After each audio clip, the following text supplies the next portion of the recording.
Buenos días, señoritas. Buenos días. Vamos a Buenos días, profe. Vamos a dar inicio a nuestra clase de hoy. Ahora sí. Entonces, tenemos unos temas relacionados con lo que trabajamos ayer, en lo que tiene que ver con las estrategias de aprendizaje, la enseñanza. Por eso vamos a hablar de unos modelos que explican la manera como los estudiantes pueden estar generando esos tipos de aprendizaje. Rosalba,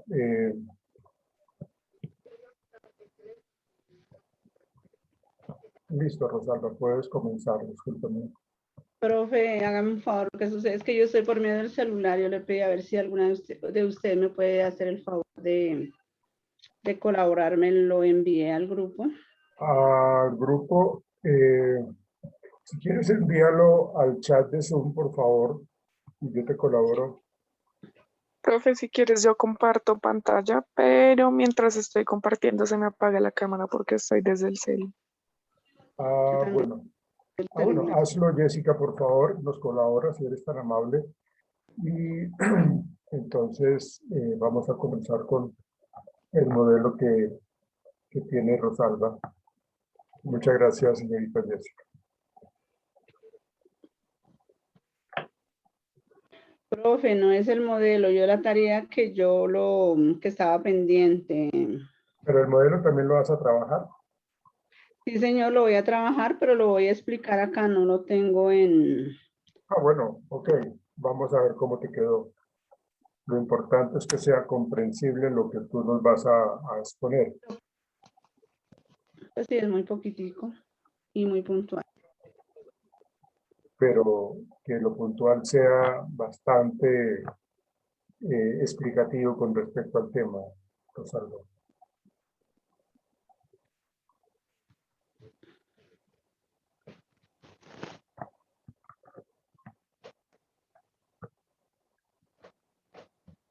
Universitarias. Yo no veo.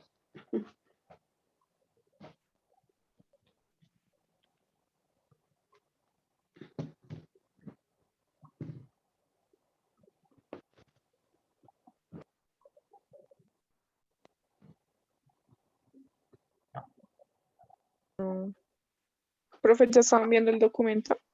No, lo estabas emitiendo, pero se salió. Estás mostrando la cámara de tu celular, Ok. la imagen, la pantalla de tu celular. Ok, ahí. Bueno, ahí está, ahora sí.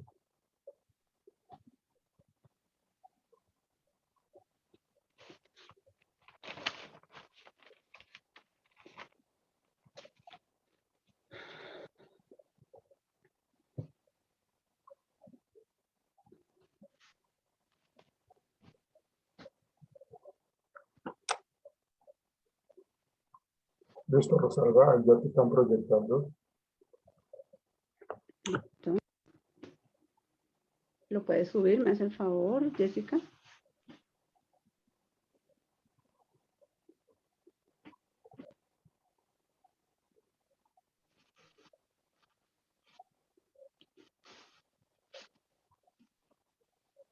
Buenos días, profe. Buenos Y días, señorita.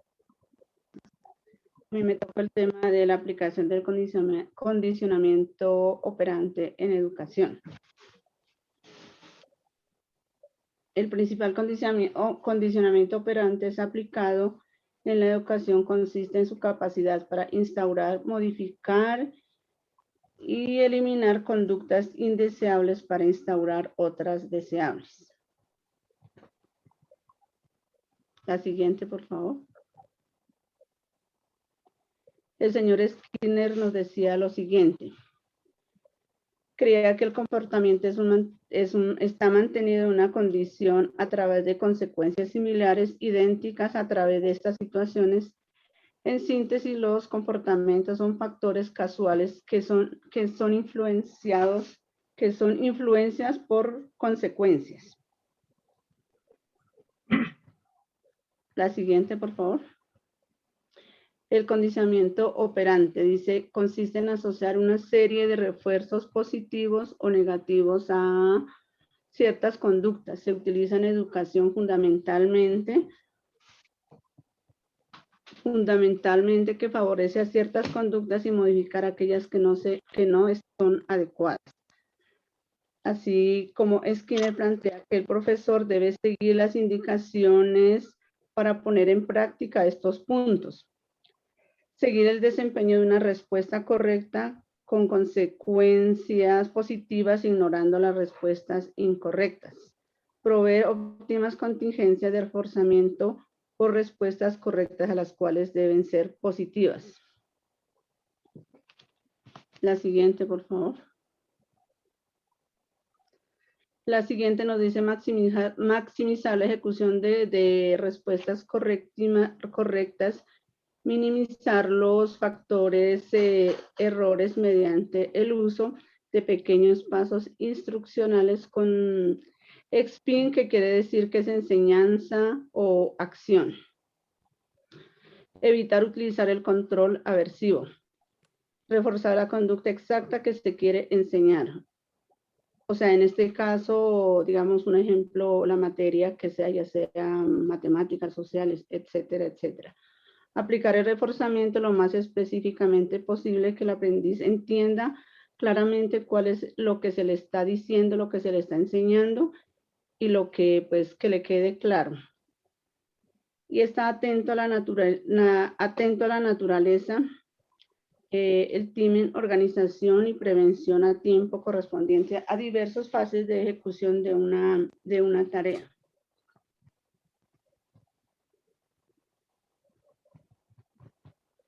Los procesos que en el análisis funcional reconocidos con la primera intervención es realizar con niños con necesidades educativas. Eso es lo que nos dice Skinner. El aprendizaje basado en el pensamiento, que permite en práctica los procedimientos necesarios para generar y desarrollar objetivos de una educación, de una buena educación. Eso es todo, profe.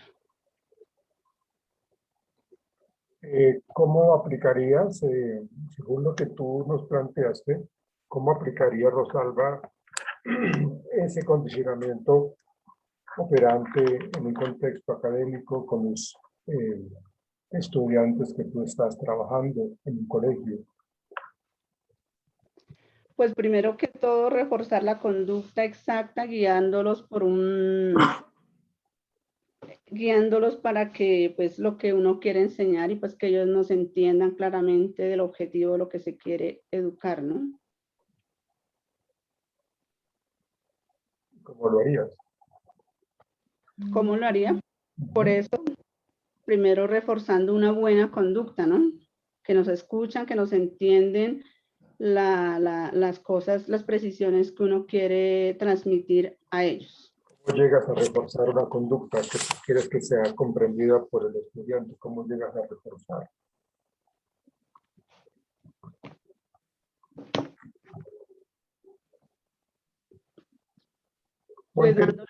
Ponte tú, Rosalba, discúlpame, ponte tú, Rosalba, en un contexto en donde tú ya eres la profesional, en donde a ti te llegan una serie de casos, en donde tú eres la psicóloga educativa del plantel.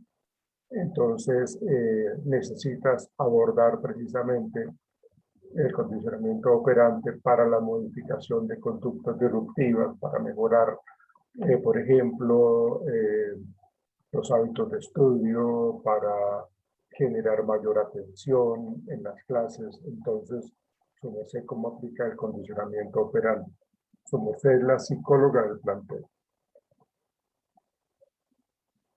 Confían muchísimo en ti, en tu conocimiento, en tus estrategias, porque eres la psicóloga del plantel. ¿Qué haces tú? Ay, profe, me corchó en este instante. La verdad no Por se eso, me... es que veo, yo veo, lo digo con todo respeto, muchachos, señoritas, Señoritas, no veo ahorita muchachos ahorita. Diego y Cristian no están. Señoritas, yo veo con muchísima preocupación, y no lo digo por todas, lógicamente, pues uno siempre en experiencia docente, que no es poca, uno encuentra siempre estudiantes más comprometidos y menos comprometidos. Estudiantes que se comprometen así tengan toda una gran cantidad de actividades por desempeñar, así tengan problemas que se le presenten, a veces pasando noches trabajando y estudiando.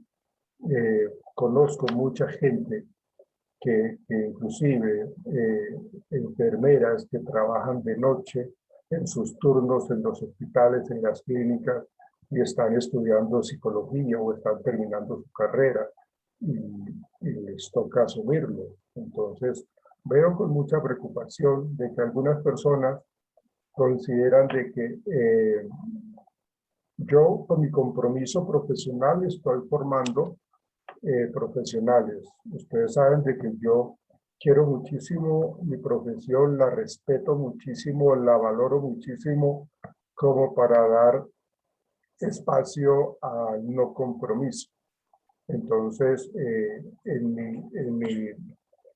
mi formación profesional, a nosotros nos exigían al 100%, y los que no, pues, no, pues tenían que reconsiderar si continuaban o no, pero era un compromiso con uno mismo, y mucho más cuando uno ya está en los últimos semestres, porque uno ya asume ciertos compromisos profesionales con el sitio en donde estoy haciendo la práctica, sea una práctica educativa, sea una práctica organizacional, sea una práctica clínica, pero siempre estamos trabajando con personas, siempre estamos velando por el bienestar de la gente que acude a nosotros.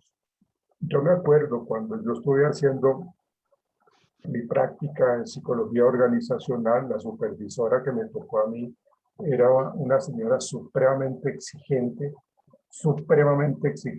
y hoy le doy gracias a eso porque pues uno pues aprendió, le tocó quemarse las pestañas y con trabajo y todo sacamos adelante esta práctica organizacional y con buenos resultados, con aprendizaje, con compromiso, con ética, con responsabilidad profesional. Y lo mismo pues en el área clínica, ¿no? Tuve que hacer 2 prácticas clínicas, una en la policía, en 2 estaciones de la Policía Nacional y en el INPEC, en el Instituto Nacional Penitenciario y Carcelario acá en Bogotá, con diferentes instituciones como La Picota, El Buen Pastor, La Modelo. Trabajábamos con los guardianes. No trabajé con internos, trabajé con los guardianes y con sus familiares. Curiosamente, los guardianes a veces se sentían más internos que los propios internos, pero tenía yo que trabajar en esas dos áreas, mi práctica clínica. Y pues bueno, haciendo clases de últimos semestres. Esta práctica fue en 9º semestre, y las prácticas iban acompañadas de asignaturas como seminario de prácticas, seminario de casos y otras que realmente pues tocaba responder. Entonces, aquí la cuestión es el autoanálisis y la autocrítica constructiva que uno debe tener. Uno, pues lógicamente uno en la formación profesional a uno lo califican cuantitativamente, pero más que una calificación cuantitativa me parece que es como el compromiso con la carrera, sea cual fuese la carrera que yo escogí, sacarla adelante con buenos resultados.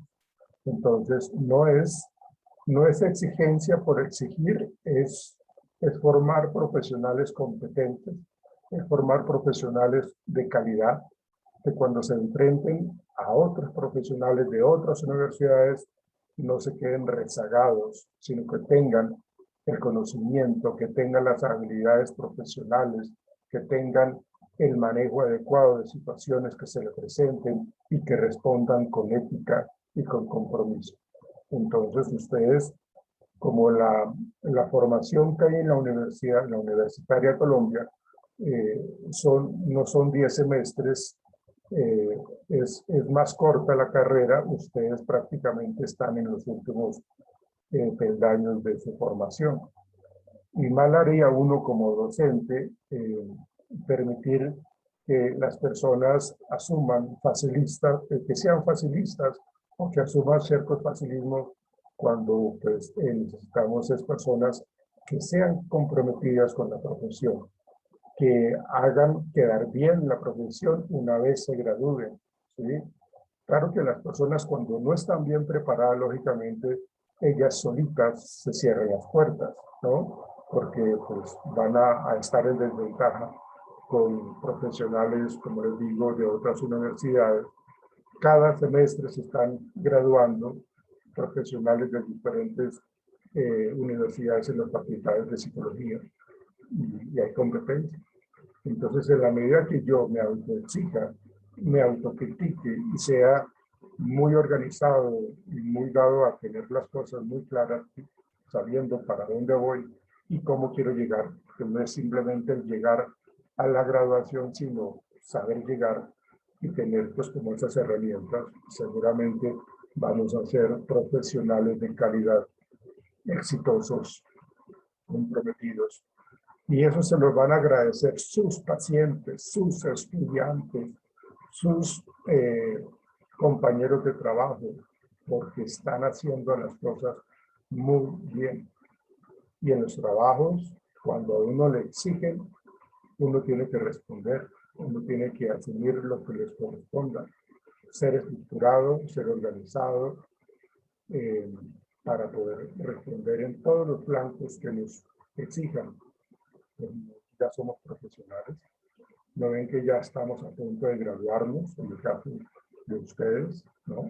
Entonces, si yo lo que asumo es algo muy de no competencia, de no tener como esas habilidades, pues tanto duras como blandas, pues vamos a estar en desventaja.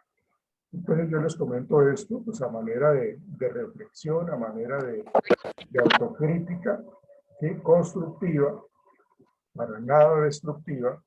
Cada quien se coloca la mano en el corazón y piensa cómo estoy haciendo las cosas, ¿sí? Estoy dando mi 100%, ¿sí?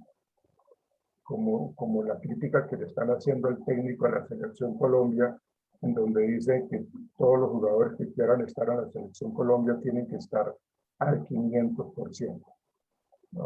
Todos los periodistas se le fueron encima. Pero en este caso, la cuestión es de que pues cada quien evalúa su desempeño y se compromete con todos los conflictos que tengamos en nuestra vida, con todas las situaciones que se nos presenten, pero la gente que espera por nosotros, espera para hacer las cosas bien, no a media, no sin compromiso. Entonces, eso es lo que yo en algunas personas percibo. Lo digo con el más grande de los respetos a ustedes como personas, pero mi compromiso profesional y mi ética no me permite a mí aceptar cosas pues como de baja calidad, ¿no? Resultados de baja calidad. Y tenemos que estar al frente de eso, ¿no? Por lo que les digo, la gente que llega a nosotros nos entrega en cierta manera su confianza para que nosotros les colaboremos. Entonces, esa es mi labor con ustedes. En ningún momento yo quiero ser el malo del paseo ni nada por el estilo. Solamente como profesional y siendo egresado de la Konrad Lorenz, pues tengo que mantener como esos niveles de exigencia. Que en últimas, la verdad, yo no me considero que exija demasiado, solamente estoy diciendo, comprométanse con lo suyo y respondan. Así tengamos 1000 cosas por hacer. Ya les digo, muchas personas que hemos tenido que pasar por cada semestre nos ha tocado fuerte, enormemente fuerte. Pero cuando sacamos adelante un proyecto, un semestre, lo que sea, una carrera, sacamos pecho, sonreímos, le damos gracias a Dios y nos autofelicitamos, nos autorreforzamos y recibimos nuestro diploma con compromiso. Siempre hay que hacer un juramento, el juramento hipocrático que uno le hacen hacer como profesional de la salud. Entonces, eso es algo que quería yo comentarles porque pues mal haría si yo simplemente dejo pasar las cosas así. Estoy comprometido con gente comprometida en psicología. Ustedes están estudiando algo en el cual yo soy psicólogo, ¿sí? Y bueno, ustedes como psicólogos tienen que ser competentes. Muchas gracias por su atención. Rosalvita, ¿quieres por favor entonces continuar con el hemisferio cerebral, si eres tan amable?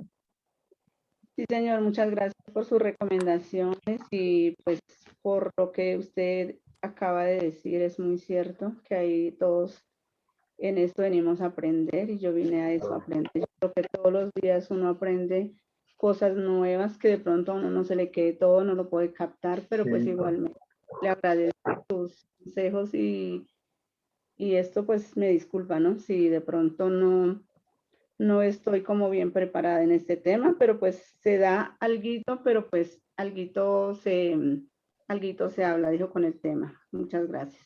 Ese es el asunto, discúlpeme, ese es el asunto. Ustedes tienen, o sea, tienen que considerarse como personas muy capaces. Ustedes no dan un alguito, ustedes dan mucho, ustedes pueden dar mucho. Digamos, los esquemas de pensamiento que pueden estar manejando ustedes, seguramente no todos hablan del alguito, ¿no? Aquí tengo mi rinconcito, mi casita, ¿no? Como que nosotros como minimizamos nuestros logros, nuestra capacidad, perdóneme la expresión, nuestra berraquera. ¿Sí? O sea, veámoslo como que somos competentes, que somos resilientes, que salimos adelante, que no nos cuesta esforzarnos para lograr bien las cosas. O sea, cambien por favor las personas que tengan que cambiar ese chip para que puedan responder. No me pidan disculpas, autoevalúenlo ustedes, ¿no? Autoevalúenlo y sientan como que a ustedes mismos es el que tienen que darse disculpas, es a ustedes mismos, porque son ustedes los que están engañándose con una mentira de esas, ¿no? Entonces, no me pidan disculpas a mí, por favor, pídanse disculpas a ustedes, porque son ustedes los que están estudiando, ustedes están pagando, sus padres están pagando, están haciendo un gran esfuerzo, un sacrificio económico para beneficiarlos a ustedes.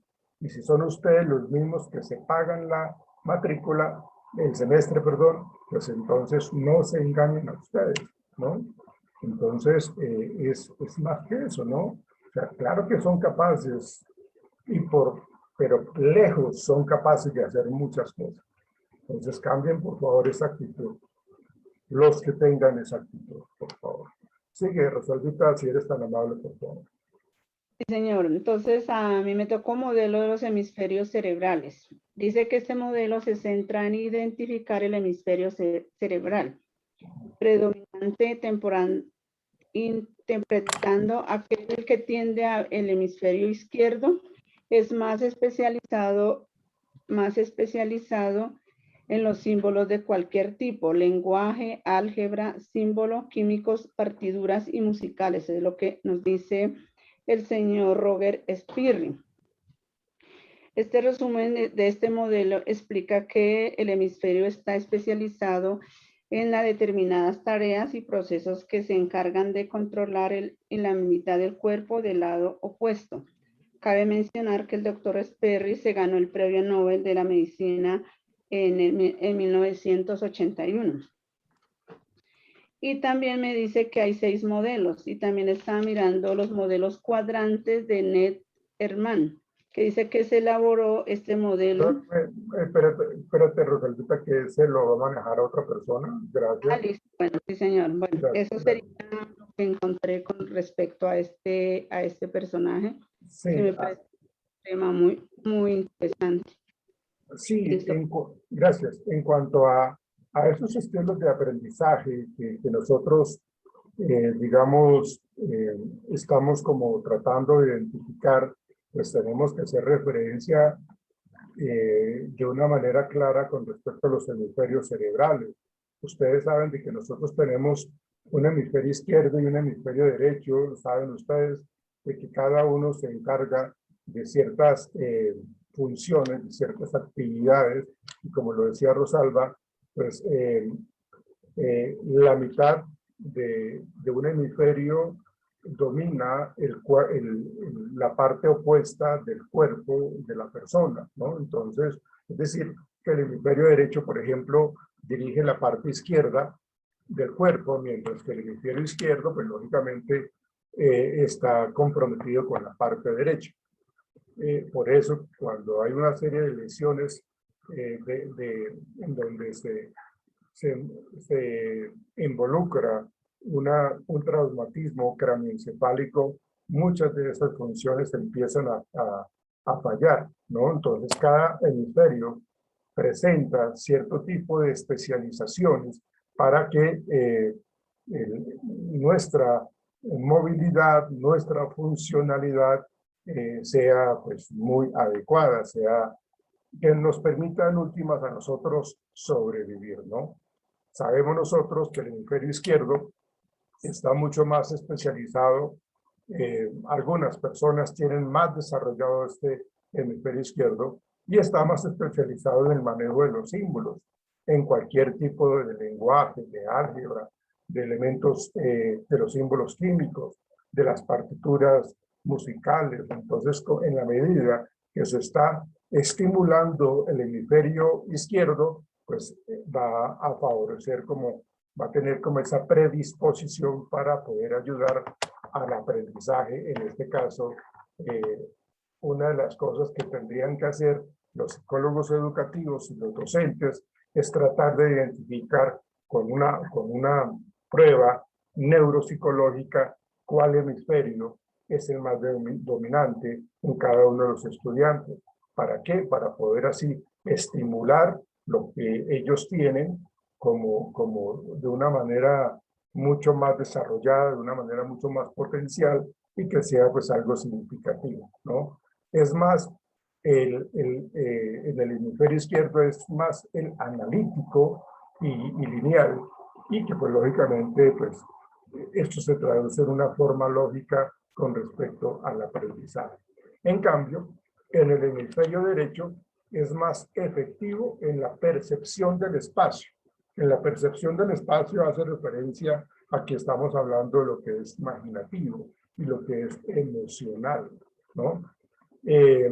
Nosotros podríamos ver, por ejemplo, las funciones del cerebro en cada uno de sus hemisferios, ¿no? Entonces, por ejemplo, en el hemisferio izquierdo está el lenguaje hablado, está la capacidad de los números, está el lenguaje escrito, está la lectura, está el razonamiento. En cambio, en el hemisferio derecho, pues está pues realmente el sentido musical, las formas tridimensionales, el sentido del arte, la intuición y la imaginación. Entonces, realmente cuando hay alguna lesión que implica la invasión con algún objeto al interior del cráneo y lógicamente tocando el cerebro, pues lógicamente eso va a verse afectado de una forma enorme, y es cuando se presentan todas las acalculias, todas las afasias, toda la prosopagnosis, las parálisis, las hemiparesias, una gran cantidad de situaciones neurológicas que realmente afectan el desempeño de la gente. Curiosamente, fíjense, no sé si ustedes han escuchado la noticia, ahorita los Juegos Olímpicos, los Paralímpicos, y un muchacho que tiene cierto tipo de compromiso cerebral quedó con la medalla de bronce, ¿no? En una carrera, una competición de ciclismo, digámoslo así, no sé cómo se llama esa competición, pero para ciclismo creo que se llama. Y tiene él toda una gran capacidad cognitiva, seguramente se le ha estimulado, se le ha reforzado, ha trabajado, ha practicado y miren los resultados. Eso quiere decir de que el cerebro, en la medida que nosotros podamos tener como una estimulación permanente, constante, pues vamos a ser supremamente exitosos en los que queramos hacer, ¿no? La capacidad que tiene de almacenamiento el cerebro humano, usted no se imagina. Nosotros, dicen en los artículos, que nosotros tenemos el 0.1% como utilizado el almacenamiento de nuestro cerebro, que si quisiéramos nosotros utilizarlo, tendríamos muchísimo espacio para poder almacenar información y eso es algo espectacular. Entonces, hay que tener en cuenta este modelo de los hemisferios cerebrales para poder determinar cómo le vamos a ayudar al estudiante. ¿Cuál hemisferio es el que domina a este estudiante, a este otro estudiante? Y de qué manera entonces a ellos los vamos a estimular con lo que de pronto pues están haciendo de una manera adecuada, pero también empezar a trabajarle, porque en última lo que se pretende también es esto, que se pueda tratar de equilibrar la funcionalidad de ambos hemisferios, ¿no? Y es precisamente con los ejercicios de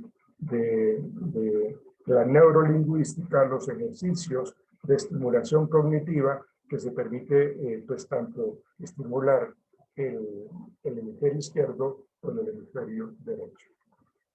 Gracias, Rosalba, muy amable. Gracias por escuchar.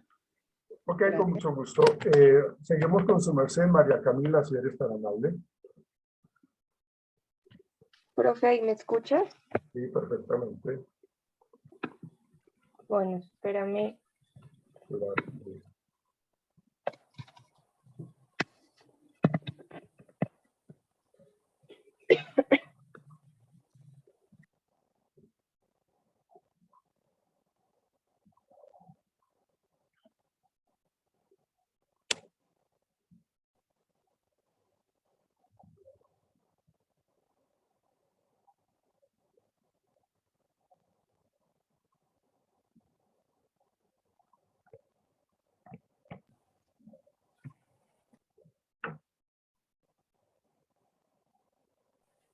Bueno, entonces,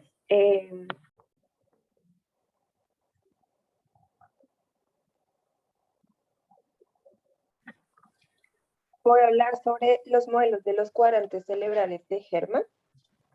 Entonces, pues primero,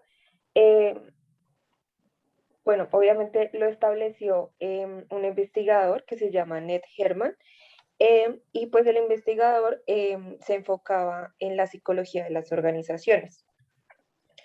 El modelo que realizó está basado en los conocimientos del funcionamiento cerebral.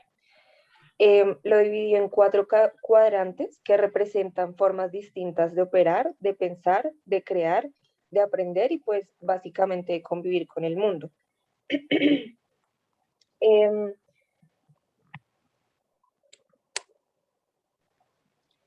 De acuerdo, bueno, está el procesamiento izquierdo y el procesamiento derecho.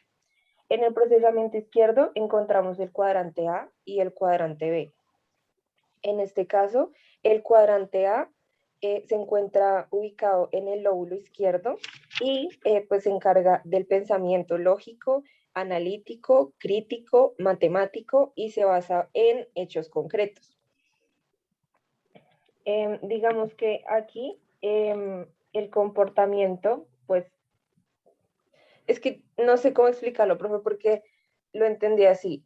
Digamos que en este cuadrante el comportamiento como que se lleva a cabo es como crítico, distante y como que un poco competitivo. Eso fue lo que entendí yo. No sé si el profe. Sí, está bien.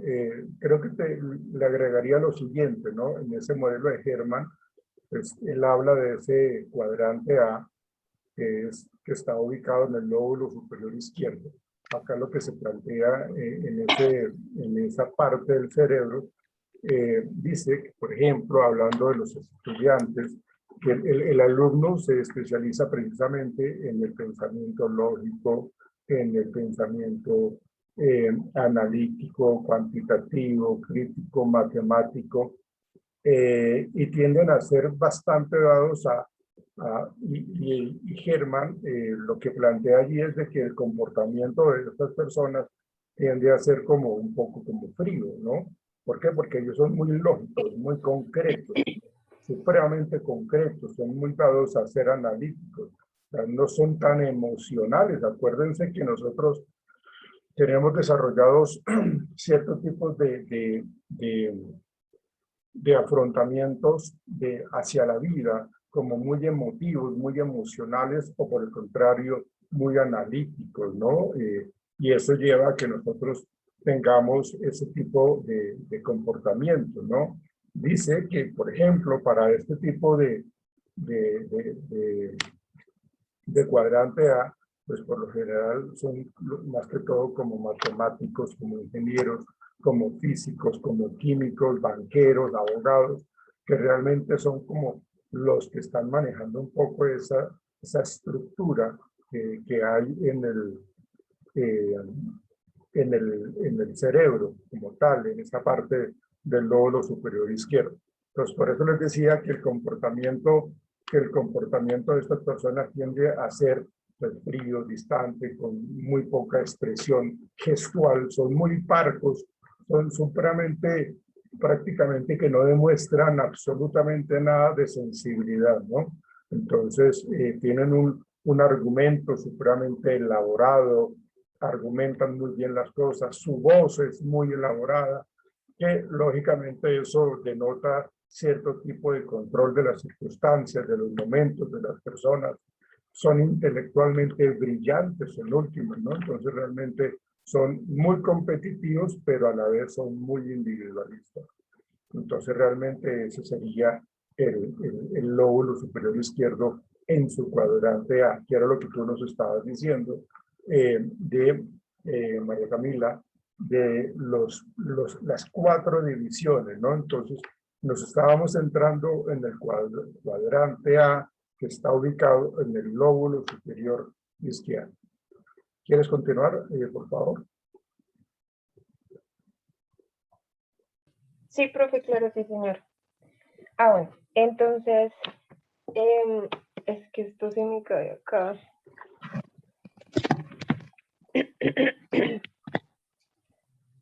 Ahí, bueno, voy a dejarlo ahí. Bueno, les comentaba que está el pensamiento izquierdo, donde pues está el cuadrante A que ya les mencioné, y el cuadrante B, que se encuentra en el lóbulo inferior izquierdo. Aquí entonces, digamos que esto se basa en la organización secuencial, lo planeado y lo detallado. Bueno, acá entonces los comportamientos que se encuentran son controlado, minucioso, como que es estructurado y pues como emotivo. No sé si el profe, sí. Sí, está bien. Tienden a ser más de pensamiento más organizado, más planificados, pero pues también tienen algo en sus comportamientos de introversión y de emotividad, ¿no? Son muy dados a ser como muy meticulosos en sus cosas. Digamos, para que una persona sea exitosa, un gerente podría tener como desarrollado este lóbulo inferior izquierdo en ese cuadrante B, porque necesita ser como muy meticuloso, son como dados a ser como inclusive obsesivos compulsivos, muy perfeccionistas. Como son tan organizados, tan planificados, están como les gusta como que todo esté al detalle, como que todo esté organizado, que todo que esté o sea, totalmente planificado. Entonces, para que una persona llegue a ser gerente, para que llegue a ser administrador, para que pueda llegar a ser contador, tiene que planificar.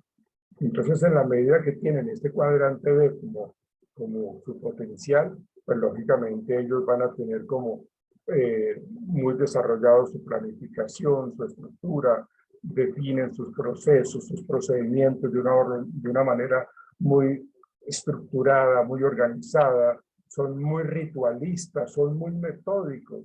Por eso digo yo que tienden a ser como supremamente perfeccionistas. Entonces realmente eso les hace pues, de que mantengan como esa conducta de introversión, ¿no? Porque pues, les gusta más que todo como sentarse y trabajar en una estructura, en un cronograma de actividades, en unos resultados que van llevando paso a paso. Entonces como que no les queda mucho tiempo para la socialización. Sería ese cuadrante B. Bueno, profe, está el pensamiento, bueno, el pensamiento y procesamiento derecho, que en este caso pues se encuentran los cuadrantes C y el D. En el cuadrante C se encuentra ubicado en el lóbulo inferior derecho y pues este tiene pensamientos emocionales, sensoriales, humanísticos, está como lo artístico porque está lo musical y como pues en algunos casos lo espiritual. Y esto pues hace como que, como lo entendí yo, como lo digo, profe, como que se basa en la experiencia que ha tenido la persona. Sí, porque son muy humanos, son muy emocionales. Para este grupo de personas les gusta mucho más como las relaciones interpersonales, están dados a hacer esta parte sensorial, como que les gusta escuchar que me caes bien, les gusta escuchar que está bien presentado, o a ellos les gusta expresar también eso. Entonces son muy emocionales. Y aparte de eso, como son emocionales, les gustan sus relaciones interpersonales, y cuando las relaciones interpersonales están como bien, entonces ellos andan bien.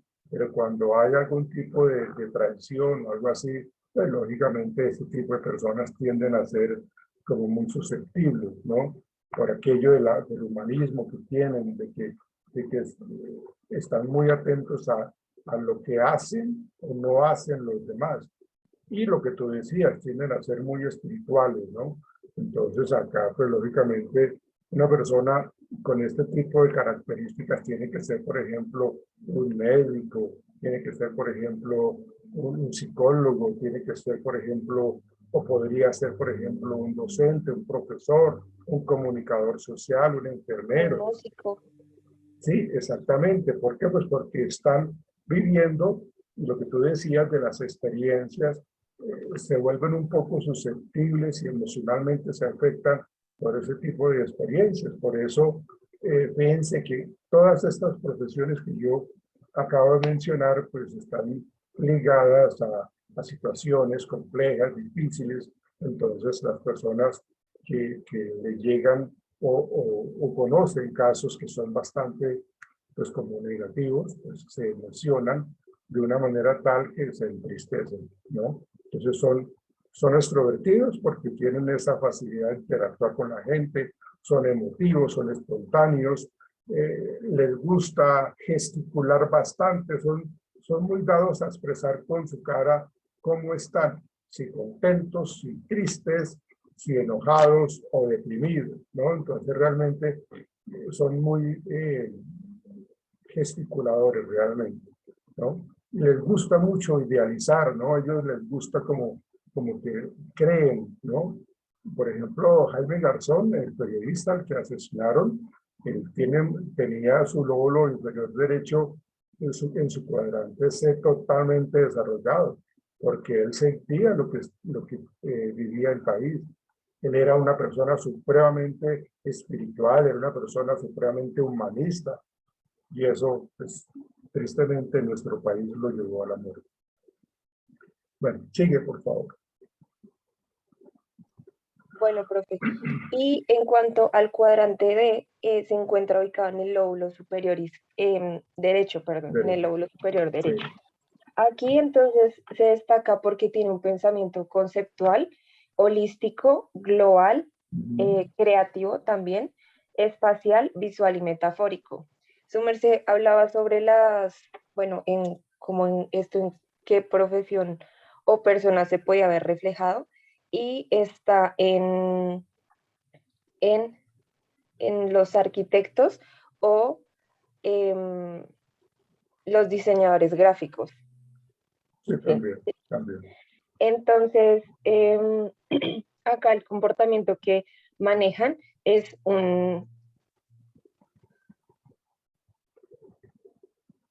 ¿Cuáles serían? Qué pena, profe. Es un comportamiento como de humor, un comportamiento, digamos, o un pensamiento más bien como futurista, y pues independiente. Y pues tienen como, ¿cómo decir eso? Como la capacidad o la habilidad de tener mayor imaginación y como entender o aprender por asociación. Sí, digamos que eso que tú acabas de mencionar son como las competencias que ellos tienen en última, ¿no? Estas personas son muy creativas, son innovadores, son realmente gente que pueden crear empresas, son emprendedores porque tienen como claro cuál es el proceso que tienen que seguir, tienen las ideas, tienen o sea, inclusive, fíjense que aquí de pronto hay mucha gente, no sé si ustedes conocen la historia de Pepe Sierra, la 116 que la Pepe Sierra, era un señor que no tenía para nada de educación, solamente él sabía sumar y restar y dividir, y entonces él era supremamente, tenía muchísimos terrenos, muchísima plata, porque él empezó a generar una serie de proyección, de visión del futuro, y él empezó a trabajar en lo que él sabía hacer, y en lo que él hacía era pues todo lo que tiene que ver con el campo, la agricultura, la ganadería, la leche, los huevos. Entonces él lo que hacía era invertir en lo de él, invertir y ahorrar, y eso lo llevó a ser un hacendado supremamente súper archimillonario. De hecho, estoy hablando de muchos años atrás, y muchos políticos, muchísimos políticos políticos y presidentes de la época, a ellos iban a buscarlo a él, a que él les prestara plata, ¿sí? Entonces, todos esos terrenos que hay por el lado de Usaquén, por la 116, y que la 116 tiene el nombre de Avenida Pepe Sierra, es en honor a este personaje. Y él no tenía educación. Él tenía, pues, precisamente este lado, pues, totalmente desarrollado del hemisferio del lóbulo superior derecho, el cuadrante D, precisamente para hacer, o sea, él asumía riesgos, él hacía muchas cosas, pero él era supremamente organizado en sus cosas. Bien. Listo, continúa, por favor. Ya, profe. ¿Listo? Sí, señor, yo me basé pues en los, No, en sí, los 4 cuadrantes que sí, claro. él Es mencionaba. eso, ¿no? Es eso lo del cuadrante de Hermann.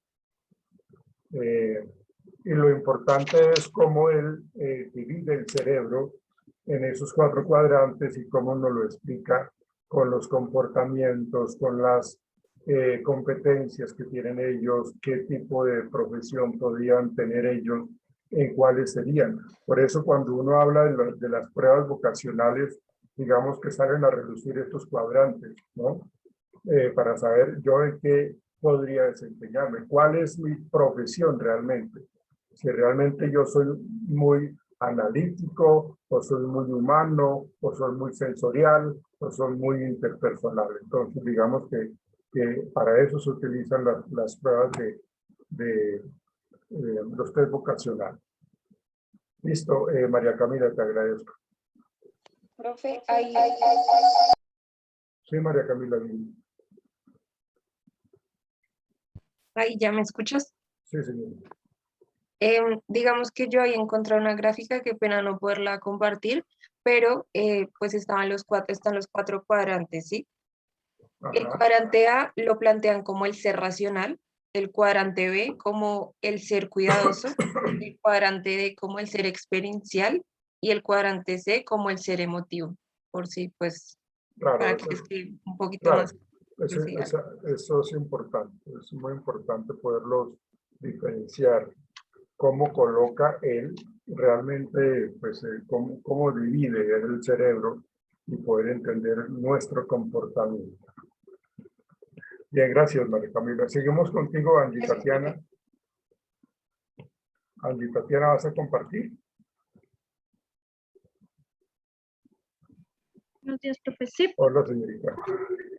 Bien.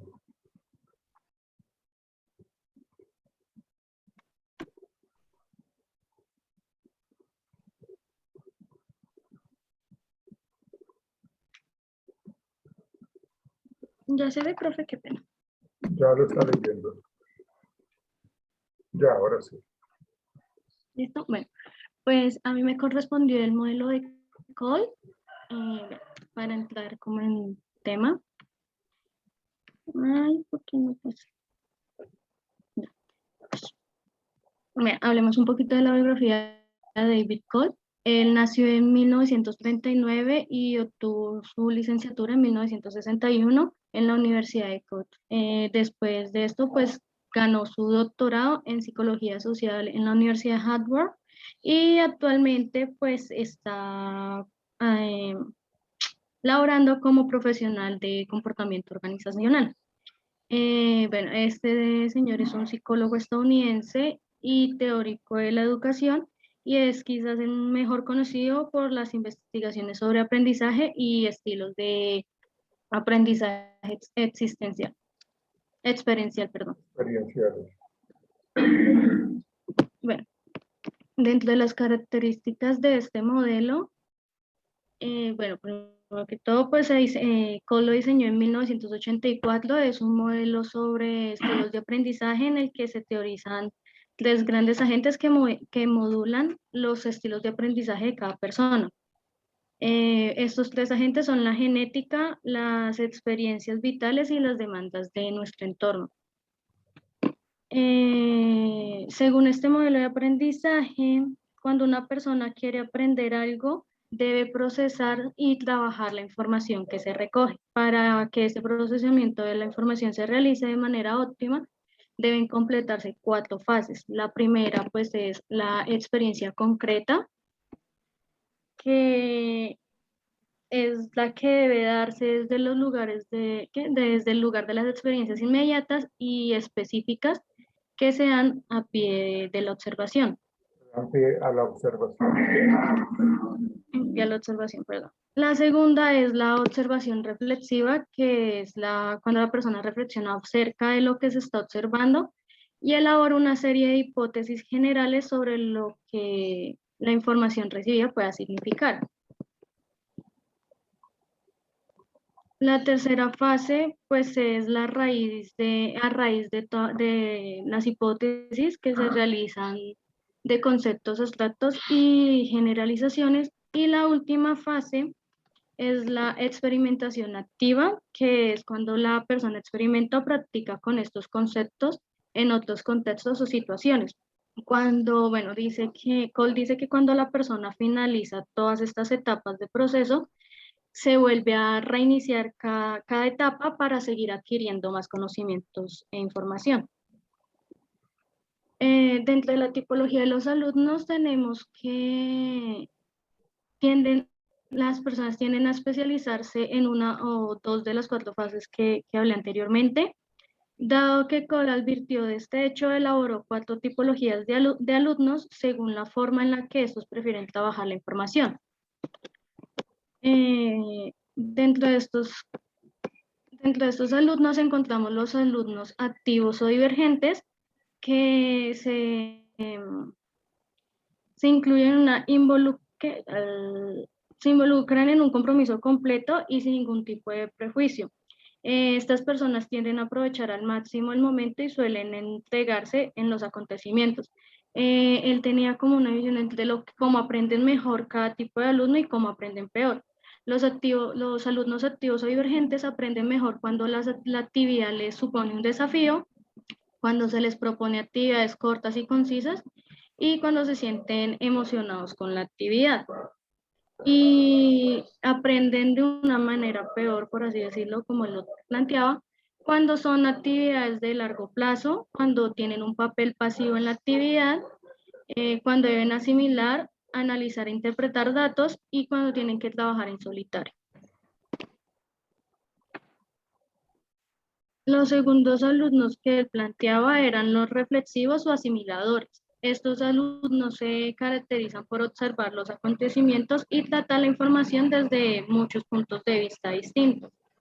Se especializan en recolectar la información y examinarla minuciosamente antes de realizar cualquier hipótesis. Estos alumnos aprenden mejor cuando pueden observar detenidamente la información que los rodea, cuando se les ofrece tiempo de analizar y reflexionar antes de actuar y cuando pueden pasar por desapercibidos. Y aprenden peor cuando se les obliga a tener un protagonismo o ser el centro de atención en la actividad, cuando no se les da un tiempo suficiente para realizar una tarea, o sea, cuando tiene que ser una tarea inmediata y cuando se les obliga a actuar sin reflexionar antes. El tercer tipo de alumno que plantea es el alumno teórico convergente. Este alumno tiende a acomodar e integrar la información convirtiéndola en teorías complejas y una lógica fundamental sólida. Su pensamiento se organiza de forma secuencial, recorriendo una serie de pasos antes de generar cualquier tipo de conclusión. Estos alumnos aprenden mejor cuando se les presenta modelos, objetivos, teorías y sistemas, cuando la actividad supone un desafío para ellos y cuando pueden investigar y rastrear información. Y aprenden peor cuando se les presenta actividades imprecisas, confusas o inciertas, actividades muy subjetivas o emocionales, y cuando les tienen que trabajen sin un marco teórico de referencia, cuando no hay una información de referencia desde el principio. Y su último modelo de alumno es el alumno pragmático o acomodadores. Estos alumnos se sienten más cómodos cuando se ponen en práctica los nuevos conocimientos y todo lo que van aprendiendo, las teorías y técnicas que van aprendiendo, las pueden ir haciendo en práctica, o sea, las tienen más en orden para realizar en su momento. Les disgusta tener que estar debatiendo estas teorías o tener que reflexionar continuamente la información que se les presenta. Estos aprenden mejor cuando se les ofrece actividades en las que puedan relacionar las teorías con situaciones prácticas, cuando pueden observar cómo se realiza una actividad y cuando pueden poner en práctica lo que aprendieron. Y aprenden peor cuando se presentan actividades abstractas que no se relacionan con lo que se vive en la realidad, cuando la actividad no tiene una finalidad establecida y cuando no pueden relacionar la información con situaciones prácticas.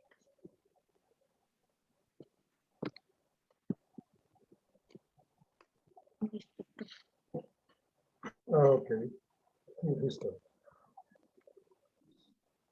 Bien, muchas gracias, Angie Tatiana. Te agradezco. Vamos contigo, Catherine.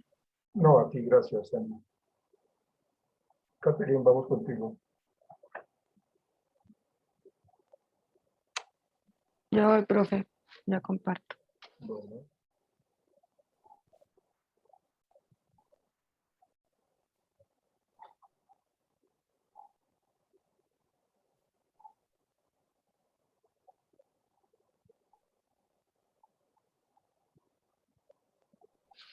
No sé, de ahí están viendo la presentación. Señorita. Sí, Pi. Vale. Creo que mi internet está un poco inestable, así que me dicen cuando de pronto no me escuchen bien o algo por el estilo, ¿vale? Vale. El modelo que les voy a explicar es el estilo de aprendizaje de Felder y Silverman. Bueno, ellos describen el aprendizaje como en dos procesos o en dos fases. El primero es la repetición y el segundo es el procesamiento.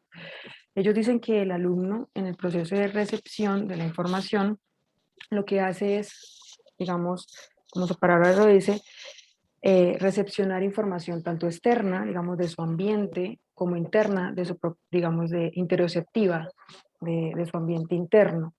Y lo que busca con esta recepción de estos dos, digamos, de estos dos lugares, tanto externo como interno, es hacer un proceso de discriminación del material que va seleccionando. Entonces, el material que selecciona en función de la necesidad que tiene el alumno, pues va a ser el que va a pasar a la siguiente etapa de tratamiento, procesamiento como tal, y el otro material va a ser el discriminado. En la segunda etapa, que es el tratamiento, que es, digamos, la etapa de procesamiento de la información como tal, él describía que lo que implicaba esta etapa era ya como la consolidación del aprendizaje. Entonces se encontraba la memorización, también hablaban del razonamiento. Entonces, digamos, aquí estaba, digamos, la función ya de reestructuración de los aprendizajes, bueno, consolidación. Y ella venía pues implicada por reflexión, por acciones que dependiendo de los estilos de aprendizaje del estudiante, pues iban a llevar a una acción externa, o sea, una interacción con los demás, o una acción interna, en este caso una introspección. Tenemos que ellos dividen, digamos, los estilos de aprendizaje de los alumnos en 4 dimensiones. Inicialmente se había planteado 5 dimensiones, pero pues ellos decidieron, la quinta dimensión, que es deductivo-inductivo, decidieron pues suprimirla de la teoría, ya que presentó como presentó como problemas a la hora de hacer la práctica, por decirlo así. Entonces, los profesores a la hora de tomar, digamos, esta dimensión en frente a los estilos de aprendizaje de los alumnos y realizar, digamos, herramientas metodológicas para la enseñanza, se confundían con los métodos deductivo e inductivo utilizados para conocer. Entonces, se suprimió, por esta razón no voy a hablar de ella, voy a hablar de las 4 primeras, que son visual verbal, sensitivos e intuitivos, secuenciales globales y activos reflexivos. Entonces tenemos la primera dimensión, que es visual verbal. Estas personas, digamos, que tienden se les conoce como personas que reciben la información por sus órganos sensoriales, ¿no? Entonces tienden a utilizar mucho la visión, lo que ven, lo que escuchan o lo que leen. Entonces, lo que se busca con estos estudiantes a la hora de desarrollar herramientas para la enseñanza es estimular, digamos, estos órganos sensoriales con herramientas visuales como imágenes, esquemas, diagramas de flujo, líneas de tiempo, películas, demostraciones, o herramientas verbales como discusiones, debates, explicaciones verbales o demostraciones visuales, y generar iniciativas de explicarle las cosas a los demás. Digamos que esto se hace teniendo en cuenta pues la modalidad en que ellos recepcionan la información y cómo la procesan, le dan la interpretación, lo cual esto pues influye en el aprendizaje. Tenemos la siguiente dimensión, que son los sensitivos e intuitivos. Aquí nos decían que son personas, o sea, ellos se caracterizan, o la forma en que ellos perciben la información es de manera como, ¿cómo lo explico? La forma en que ellos perciben el mundo depende, digamos, de la manera en que ellos se paran frente a, digamos, la información que recepcionan. Influye mucho, digamos, la personalidad que tienen. En los sensitivos tienden, digamos, a ser más concretos, prácticos, a resolver problemas siguiendo procedimientos y tienden a ser más pacientes con los detalles. digamos que tienden a recepcionar la información de una manera, por decirlo, más sensible, más específica, más, ¿cómo lo digo yo? Sustancial.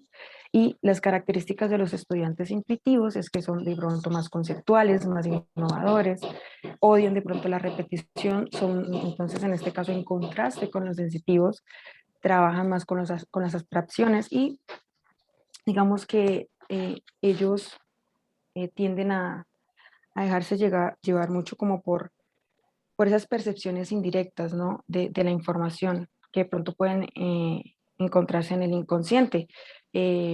Lo que uno dice popularmente a veces como corazonadas o algo por el estilo. Yo puse como unos ejemplos en cuanto a los sensitivos. Yo coloqué que eran como estudiantes o personas que preferían pues trabajos de investigación, de laboratorio y demás. Y los intuitivos eran personas que preferían trabajos de diseño, estrategias de marketing y demás. Tenemos la siguiente dimensión, que son los secuenciales globales. Estos estudiantes o estas personas tienen estilos de aprendizaje en cuanto a la consolidación y organización de la forma de recibir la información. Entonces los secuenciales tienden a tener un gradiente lógico a la hora de recepcionar la información y aprender. Entonces aprenden paso a paso, resuelven problemas paso a paso, tienen que tener muy en cuenta la secuencia lógica. Si no hay una secuencia lógica es probable que se encuentren en problemas, tienden a ser muy ordenados y lineales. Así que digamos que cuando el docente en este caso permite herramientas que no tienen un nivel de profundidad o no tienen un nivel de, digamos, de información para resolver un problema, no se les, digamos, dificulta resolver la tarea debido a que tienden a hacerlo poco a poco, a evaluar cada cosa para poder resolver el problema en su globalidad. Diferente a los, digamos, las características de los estudiantes globales, que ellos, pues, el gradiente que tienden a seguir es un poco fragmentado, como divergente, un poco pareciera que es ordenado, pero para ellos es funcional. Aprenden, digamos, de pocas cosas que van recepcionando y al final lo materializan en una globalidad y logran resolver el problema. Generalmente, en lo que yo leía, decía que son personas que al principio pueden sentirse de pronto que no entienden la información, que no logran captar las ideas, pero en realidad lo que están haciendo es recepcionar de muchas partes la información que ellos consideran pertinentes para después darle solución. Entonces, y la característica, digamos, particular de ellos era que lograban resolver problemas complejos rápidamente, a pesar de que tengan digamos, ese gradiente de recepción de información demasiado divergente o fragmentado. Y son muy innovadores. Entonces, en el ejemplo de, digamos, de las características de estudiantes secuenciales, yo puse estudiantes de neurología. La verdad, me costó un poco sacar los ejemplos, pero yo puse los estudiantes, digamos, digamos, por ejemplo, nosotros estudiantes de psicología, en nuestra carrera comenzamos a ver poco a poco procesos desde básicos a superiores, de menor envergadura a mayor envergadura.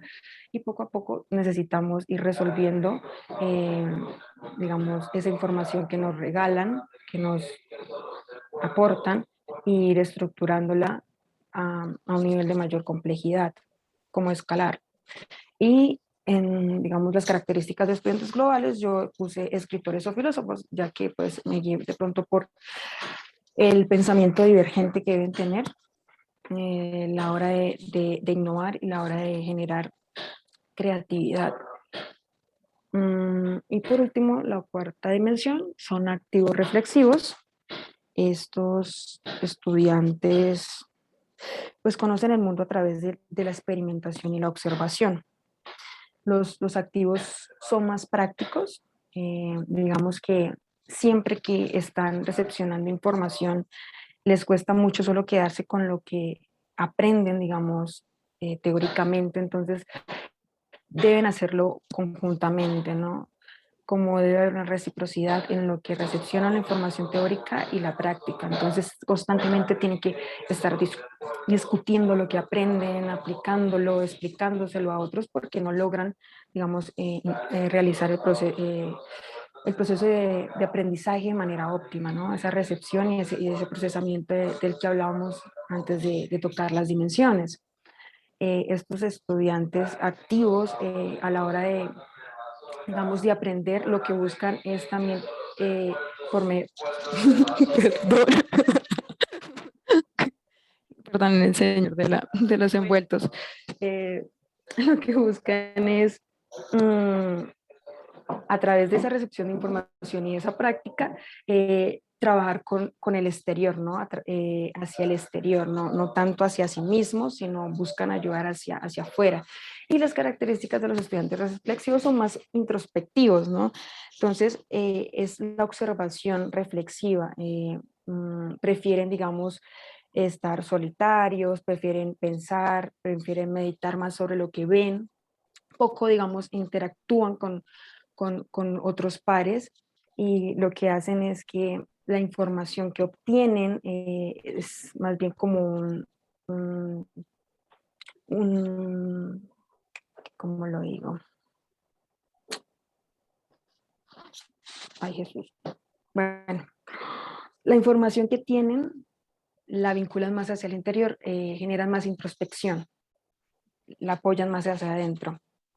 Entonces, algunos ejemplos que puse fue en los activos, puse estudiantes de medicina porque lo relacionaba con que ellos en su, digamos, desarrollo académico muy temprano están manejando tanto la teoría como la práctica. Y los reflexivos puse, pues, más que de pronto estudiantes, me guié por de pronto una actividad sacerdotal o magisterios vocacionales o monjes, digamos, por el nivel de introspección que tienen esas personas y, digamos, las dinámicas relacionales que manejan. Y por último, pues, es decir, que digamos que ellos, que Felder y Silberman decían que aunque bien las personas están, digamos, o aunque bien en las personas se puede, digamos, referenciar estilos de aprendizaje, estos reflejan más bien como preferencias y tendencias a la hora de aprender, pero pues no deben ser, digamos, indicadores infalibles o hacer ritmos de las fortalezas o debilidades de las personas, bien porque aquellas pueden fluctuar en diferentes estilos de aprendizaje. Y inicialmente pues esta teoría o este postulado pues se hizo para proporcionar una orientación a los instructores de la diversidad de estilos de aprendizaje que tenían los estudiantes, y asimismo pues para que ellos pudieran diseñar metodologías de enseñanza para los alumnos y poder pues potenciar esas fortalezas individuales. Eso es todo. Gracias. Gracias a ti. Gracias, señorita. Vale. Bueno, Cristian, ¿ustedes saben algo de Cristian? ¿Sabe por qué no ingresó ayer, no ingresó hoy? ¿Saben algo de él? ¿Quién, profe? Cristian. Yo ayer lo vi conectado. No, ayer no se conectó, por lo menos a mi clase no se conectó.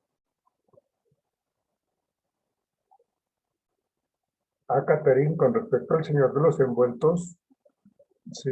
Profe, qué pena. Sí, No, pues justo es que pasó el señor de los envueltos. ¿Sí? eso sí no se puede controlar, ¿no? Esos son los gajes de la virtualidad.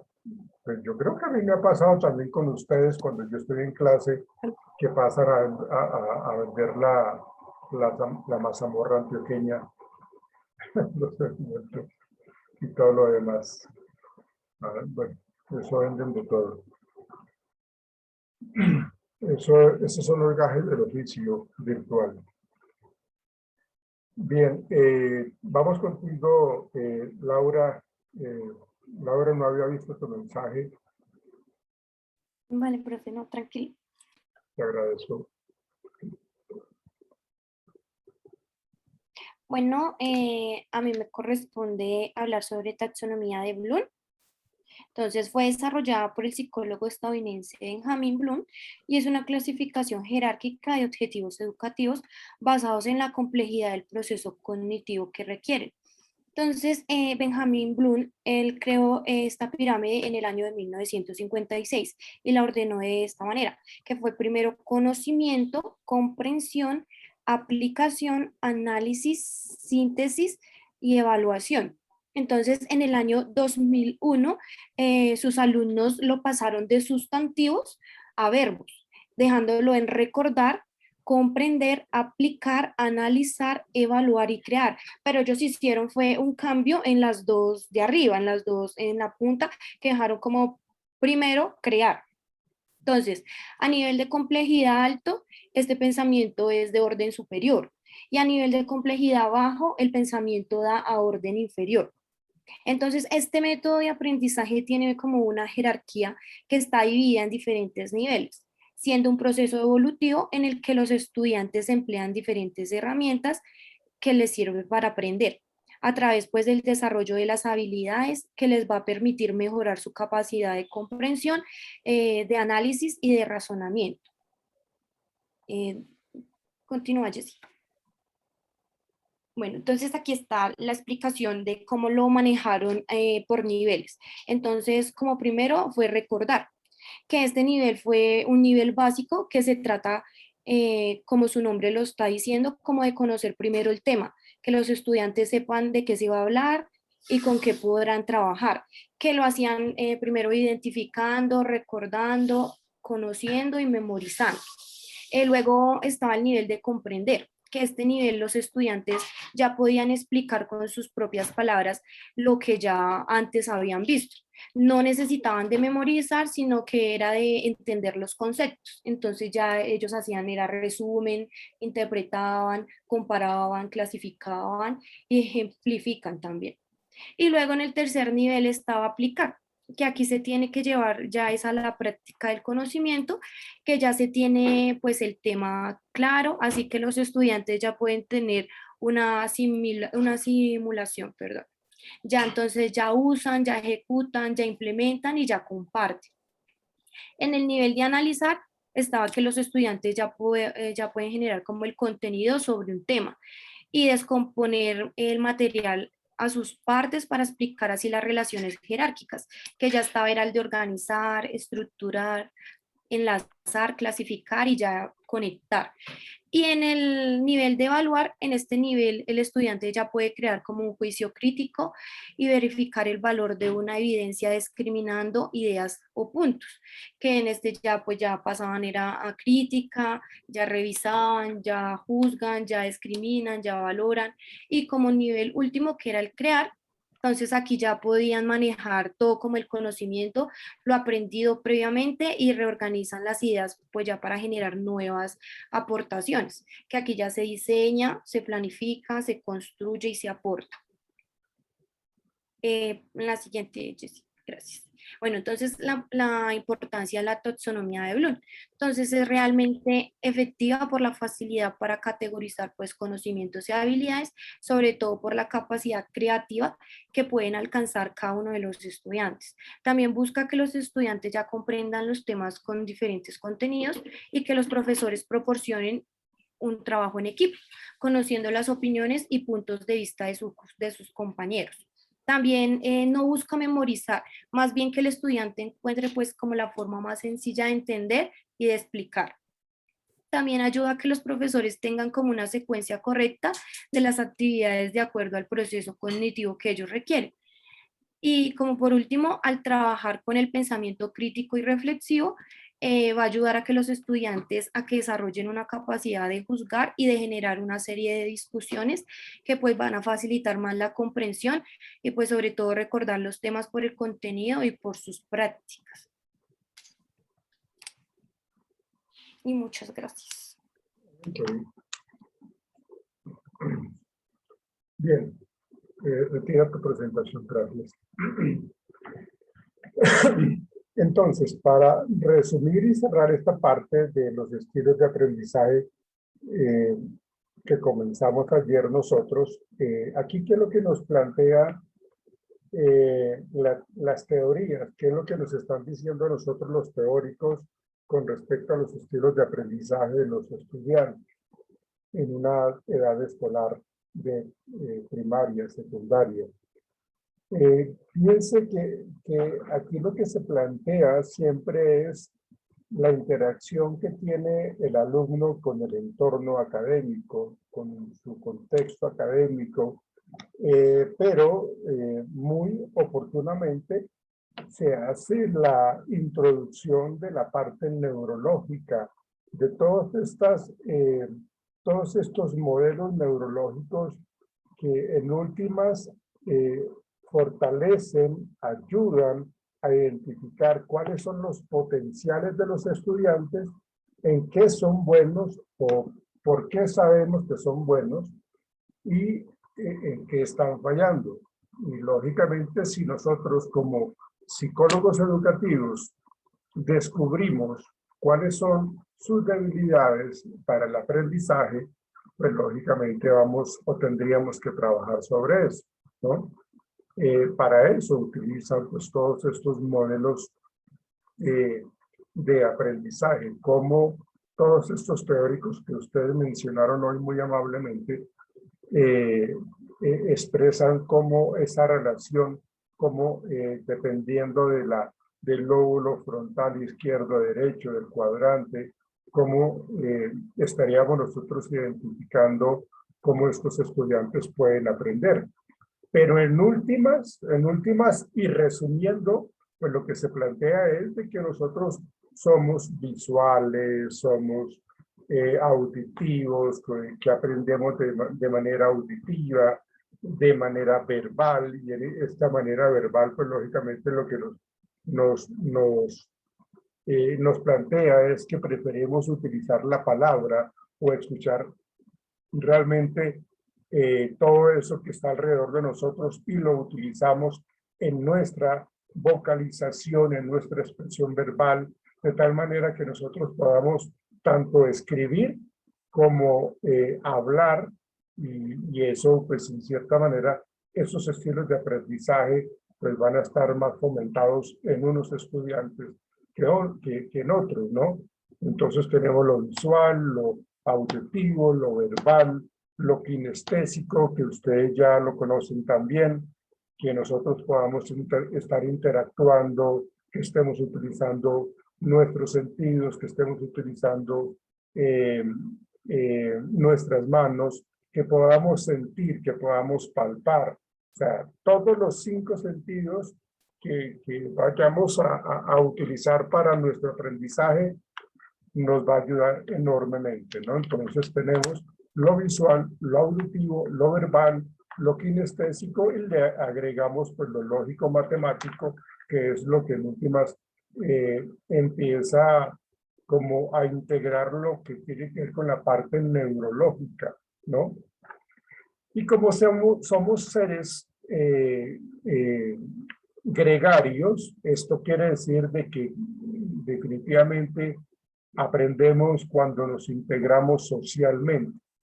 Tenemos nuestro espacio individual, pero no podemos aislarnos al 100%. ¿Sí? Digamos que la individualidad es válida, pero no la debemos asumir al 100% como única forma de aprendizaje, ¿no? Hay muchas familias que de hecho he tenido en varias oportunidades en consulta padres de familia que son docentes, porque yo trabajo con docentes en el centro médico donde yo estoy. Entonces, a mí me llegan a la consulta, pues son los docentes. Entonces, me llegan docentes que ellos asumen la educación de sus hijos. Es decir, no los inscriben a ningún colegio, ni privado, ni del Estado, nada. Simplemente ellos empiezan a formar pues, todo ese conocimiento a partir de sus experiencias, de sus vivencias, de lo que ellos como padres les enseñan a sus hijos. Digamos que esa parte es muy buena, pero también pues no podemos dejar de lado pues ese contexto social. O sea, tarde o temprano tenemos que tener o debemos tener integralidad social. Es decir, tenemos que vincularnos socialmente. Entonces, eso serían, a grandes rasgos, estas estrategias de enseñanza, aprendizaje y esos estilos, que fue lo que yo comencé ayer cuando hablamos de los estilos de aprendizaje, cómo unos aprenden de alguna manera y se les facilita, y cómo otros muchachos aprenden de otra manera que también se les facilita. La idea es reconocer en dónde están sus falencias, sus debilidades, para podérselas fortalecer, para mejorarles esas, digamos, esas falencias, ¿no? Modificárselas, que sean más competentes, que de pronto ellos ya tengan la posibilidad de adquirir conocimiento, generar aprendizaje, para, pues, lógicamente, ser mucho más competitivos con el paso de los días, de las semanas, de los años escolares. Los muchachos que se quedan rezagados porque no han pasado cierto tipo de competencias, pues entonces, pues lógicamente van a estar pues como con esa dificultad de aprendizaje, mientras los compañeros ya están muy avanzados. Inclusive, y esto también es algo supremamente importante para tenerlo en cuenta en el ámbito educativo, y son los llamados genios, en donde ellos pues, realmente necesitan otro tipo de estructura de aprendizaje o un contexto diferente. ¿Por qué? Pues porque lo que nosotros vemos es de que los muchachos que son genios pues van mucho más adelantados que los demás, van mucho más avanzados, y eso pues mantenerlo en un salón, en un contexto en donde ya realmente sabe absolutamente todo, pues lo desmotiva, realmente le genera una muy baja motivación, y por el contrario empiezan a sentirse como que no tienen nada que hacer, y empiezan a comportarse de una manera disociadora en su contexto académico, a una manera mucho más disruptiva. Entonces empiezan a generar pues comportamientos inadecuados. Pero realmente pues también hay que tener muy en cuenta pues como este potencial de los niños genios, de los niños brillantes, para que realmente se les pueda brindar un acompañamiento y una estructura de enseñanza-aprendizaje diferente. Por eso lo que hacen a veces algunos docentes es hablar con los directivos para que los promuevan, porque pues es que el muchacho ya sabe todo lo que tenían que enseñarle el profesor, entonces ya se convierte en un dolor de cabeza, ya no saben qué más hacer con ellos. Entonces cuando se genera ese tipo de relación, de conflicto con los estudiantes que son brillantes, pues lógicamente pues ellos lo que hacen es generar como una carta y decir, bueno, necesitamos que se promueva a tal estudiante o a tales estudiantes al siguiente grado, porque aquí ya lo saben absolutamente todo. A veces esos manejos son importantes, hacerlos de una manera muy correcta, también muy adecuada, porque hay que preparar al niño a su nuevo espacio, hay que preparar también a los papás, hay que preparar también a los nuevos compañeros, a los nuevos docentes. Y no solamente el cambio porque se tenga que hacer el cambio y ya, ¿no? Esa no es la idea. Bien, entonces, visual, auditivo, verbal, kinestésico, lógico-matemático, social e individual.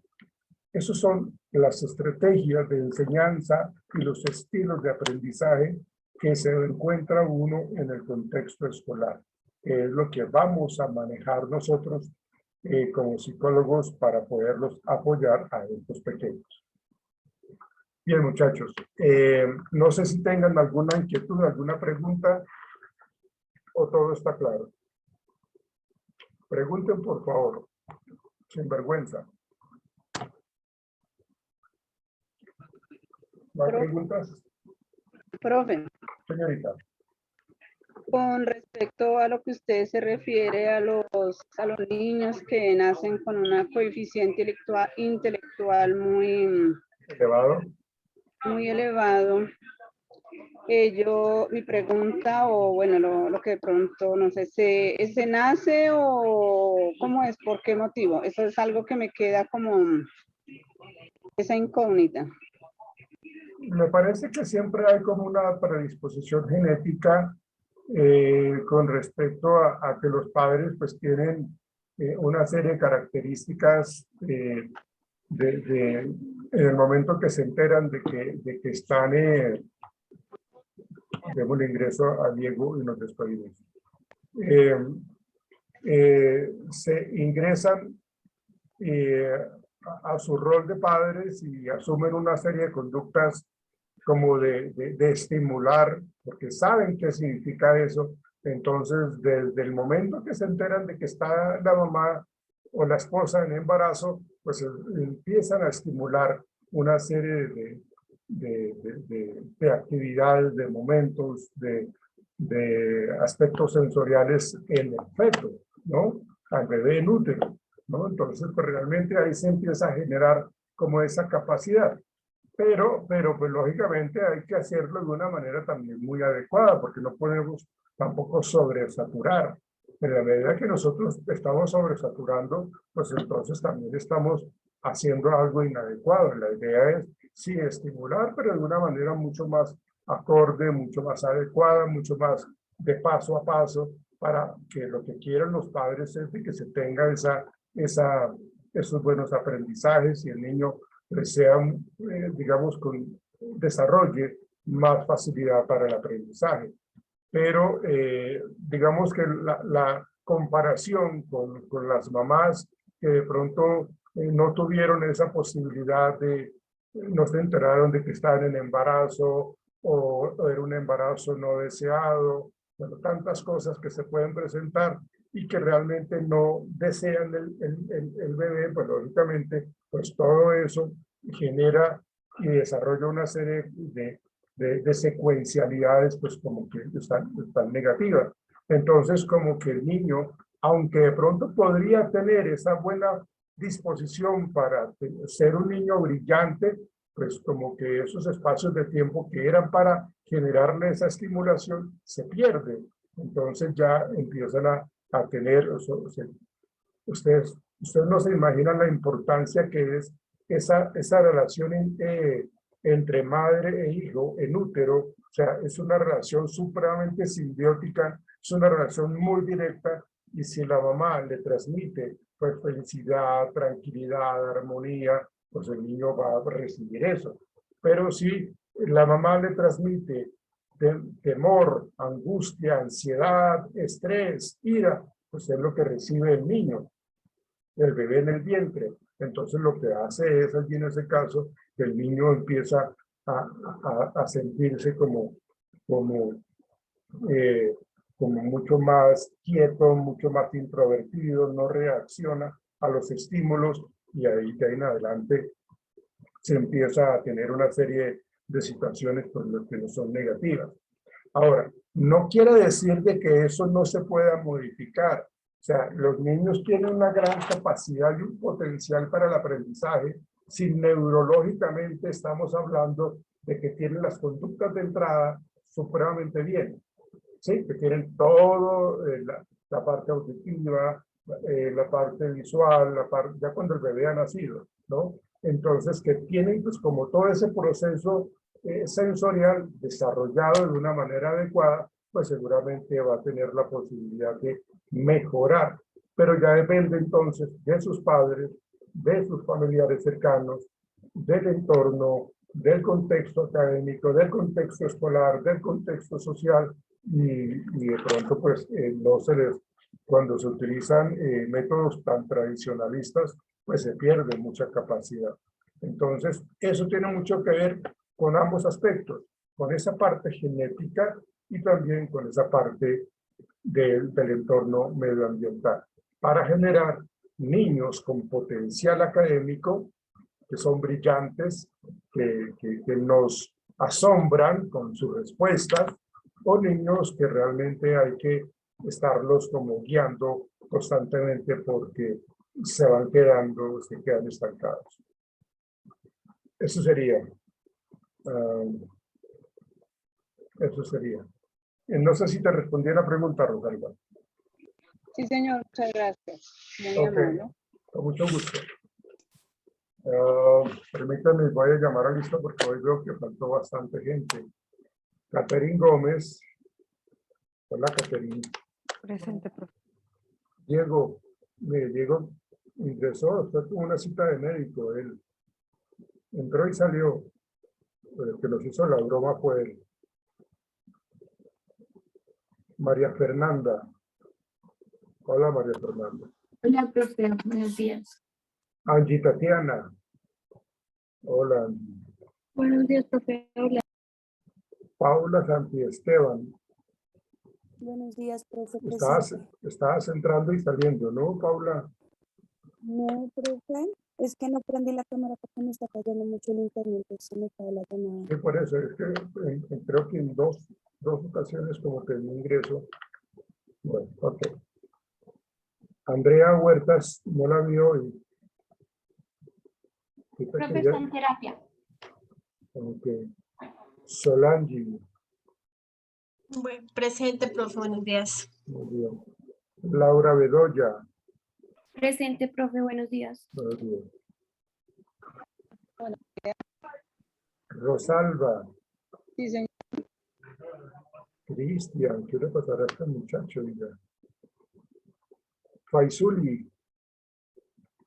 Presente, profe, ¿me escuchas? Sí. Laura Londoño no asistió hoy. Jessica Vargas. ¿Dónde anda Jessica? Presente, profe, buen día. Hola, Jessica. Hola. Elizabeth Pineda. Presente, profe. Hola, Elizabeth. Jennifer Sarmiento. No está. No asistió. María Camila. Presente, profe. Hola. Profe, ¿Qué hubo? mi compañero Diego me dijo que él te había escrito, pues Sí, literal sí. me acaba de escribir. Sí. Entonces, Sí, sino que me di cuenta que estaba ingresando ya cuando nos íbamos a despedir. Pero, bueno, profe. Bueno. Stephanie Salazar. No, tampoco está Stephanie. Valentina Franco. Tampoco está. Sí, Valentina. ¿Tú no escuchas, Valentina? Sí, señor, profe. Espera, es que no voy a encender el micrófono. Hola, Lady.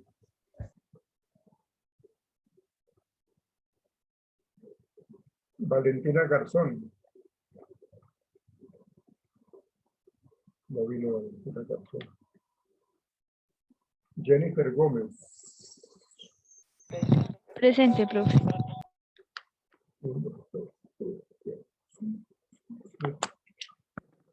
Faltaron en la clase. Bueno. Acá estoy, es que no había podido hablar, pero acá estoy. Sí, eso sí me di cuenta inmediatamente que no hablaste hoy. Bueno, muchachos, nos veremos el lunes. Acuérdense que el ensayo está para mañana a 6 de la tarde. Entonces, ¿ya vieron la película? Bueno, Profe, yo tengo una pregunta referente a la película. cuéntame. Tú abriste la plataforma, o sea, dejaste el pero era para hoy, ¿cierto? Es para hoy. Pero No, ¿hasta qué hora? no, para mañana. La de hoy es la de la otra materia. Ah, sí, perdón, estoy revuelta. El ensayo del quiz es para mañana. Gracias, profe. Sí, Perdón. esta carrera de psicología. ¿Entonces? Sí, profe, se me revolví con las materias. Bueno. No, pero de pronto es que hayas ingresado a una, de pronto ingresaste a comunicación social o algo así por el estilo, ¿no?